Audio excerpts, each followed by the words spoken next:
തവനൂർ മണ്ഡലം UDF സ്ഥാനാർത്ഥി VS Joy നാമനിർദ്ദേശ പത്രിക സമർപ്പിച്ചു. ഉച്ചയ്ക്ക് 2:30 തിരൂർ RDO മുമ്പാകെയാണ് നാമനിർദ്ദേശ പത്രിക നൽകിയത്. തിരൂർ ടൗൺ ഹാളിന് മുൻവശത്തു നിന്നും പ്രകടനത്തോടെയാണ് പത്രിക സമർപ്പണത്തിനെത്തിയത്. മുസ്ലിം ലീഗ് സംസ്ഥാന വൈസ് പ്രസിഡന്റ് CP ബാവ ഹാജി, ജില്ലാ കോൺഗ്രസ് കമ്മിറ്റി ജനറൽ സെക്രട്ടറിമാരായ അഡ്വക്കേറ്റ് നാസറുള്ള, TP മുഹമ്മദ്, മുസ്ലിം ലീഗ് നിയോജക മണ്ഡലം പ്രസിഡന്റ് അബ്ദുള്ളക്കുട്ടി, സുരേഷ് പൊൽപ്പക്കര എന്നിവർ സ്ഥാനാർത്ഥിയെ അനുഗമിച്ചു.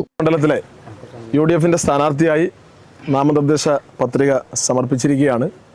UDFിൻ്റെ നേതാക്കന്മാർ, മുസ്ലിം ലീഗിൻ്റെ സംസ്ഥാന വൈസ് പ്രസിഡന്റ് കൂടിയായിട്ടുള്ള പ്രിയപ്പെട്ട CP ബാവഹാജി ഉൾപ്പെടെയുള്ള നേതാക്കന്മാരുടെ സാന്നിധ്യത്തിലാണ് നാമനിർദ്ദേശ പത്രിക സമർപ്പിച്ചിട്ടുള്ളത്.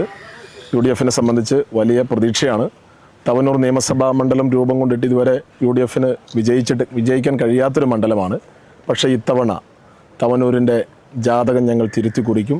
തവനൂർ മണ്ഡലം തിരിച്ചു പിടിക്കാൻ കഴിയുമെന്ന ശുഭകരമായ പ്രതീക്ഷയോടുകൂടിയാണ് ഞങ്ങളുടെ പ്രചരണ പ്രവർത്തനം ആരംഭിച്ചിട്ടുള്ളത്. നാമനിർദ്ദേശ പത്രിക സമർപ്പിച്ച് ഇനി തിരഞ്ഞെടുപ്പ് കൺവെൻഷൻ, നിയോജകമണ്ഡല കൺവെൻഷനും മണ്ഡലം തല കൺവെൻഷനും കുടുംബസംഘങ്ങളും പരസ്യപ്രചരണവുമായി വലിയ രീതിയിലുള്ള പ്രചരണ പ്രവർത്തനങ്ങളുമായിട്ട് മുന്നോട്ട് പോകാനാണ് തീരുമാനിച്ചിട്ടുള്ളത്. ഈ ചാനൽ ന്യൂസ് തവനൂർ.